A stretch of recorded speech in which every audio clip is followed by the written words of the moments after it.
Finally, the weekend has arrived. Friday, yes. 13 straight or something like that. 14, I don't know. It seems like it goes on and on and on with the weekend. I know. We like to hit these things like in midweek. That would be a lot better for us. But we are watching several areas that could develop, Scott, in the future here. We'll keep an eye on them for you. I know no one wants to hear about it, but we got to talk about it because they're out there. And here's a look at the radar picture showing some rain around earlier.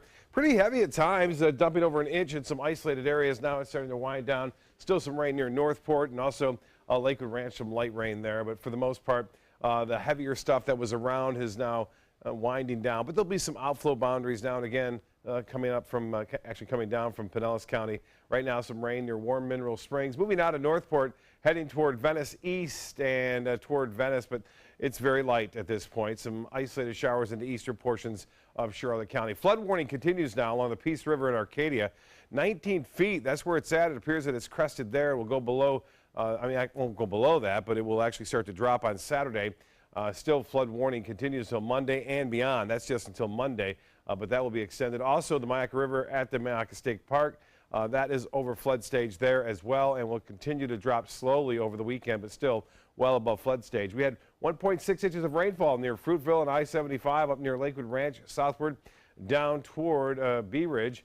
And as far as we're concerned, the dry air out here will stay there. We're watching this trough axis left behind from Irma. And this drier air will eventually start to spill back northward on Saturday and Sunday. So our rain chances will lower somewhat as we start to see our friend here, Jose, head off to the north and west. Currently at the airport, we still have some light rain, but it's just about over. 79 degrees and the dew point temperature at 76. That's way up there. Winds out of the southeast at 6 and the pressure now 29.95 inches. The high today was right at the average of 89. 95, the record set back in 1991. This morning's low was at 75. Although the rain hasn't been tallied yet at the airport, I suspect will be close to 9 inches before it's all said and done there. We're at 8.61 right now. We're well above average for the year, over 15 inches. Well, in the tropics, here we go. Here is, this is Jose. It's been out there for a long time doing a loop, and eventually it's going to head off in between Bermuda and the Mid-Atlantic coast states and get close to the northeast U.S. This is the latest on it. It is now a hurricane again. It's moving to the northwest at 10. It could gain a little bit more strength up to 90 on Saturday, but notice that cone of uncertainty now clips the northeast United States, but up there the storm should be a tropical storm based on the forecast models. And most of the rough weather, as we've learned with Irma, is to the right of the center. So it would still be rough going for the folks up there if it was on this course. And really, if it was on this course, it would be a significant storm, at least for Boston and also up near Cape Cod. But for the time being, we'll keep an eye on it. It's not going to have a factor on us. I want to show you what it's done. This is where Jose's been spinning for the last 4 or 5 days right there. And look at the water temperature. I'm going to put the numbers on. And all down in the low 80s. At one point it was in the upper 80s, similar to what we're seeing here in the Northwest Caribbean.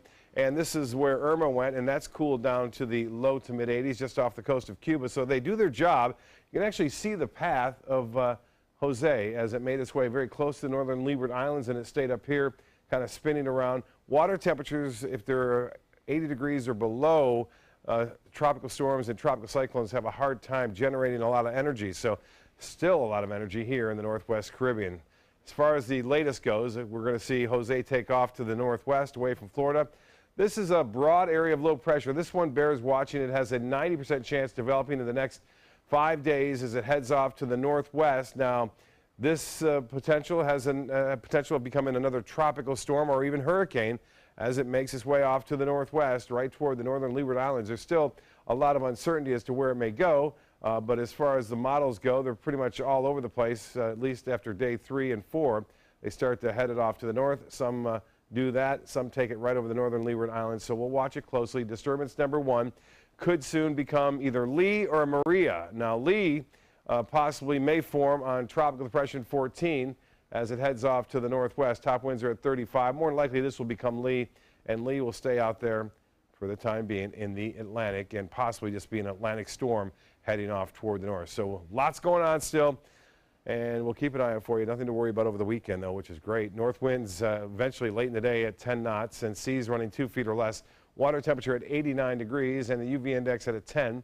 Tides upcoming. High tide will be at 11:41 and another one at 9:44 tomorrow morning. Sunset 7:35. Partly cloudy, a 20% chance for an isolated shower or two through the evening. 77 for your low. And then tomorrow, the rain chance only 20%. Heat index up there at 100. We'll have a high near 90 degrees. And the extended forecast, dry weather on Sunday with limited no chance for rain right through Tuesday. And the rain chance is just at 20% as we head in through midweek next week. Scott?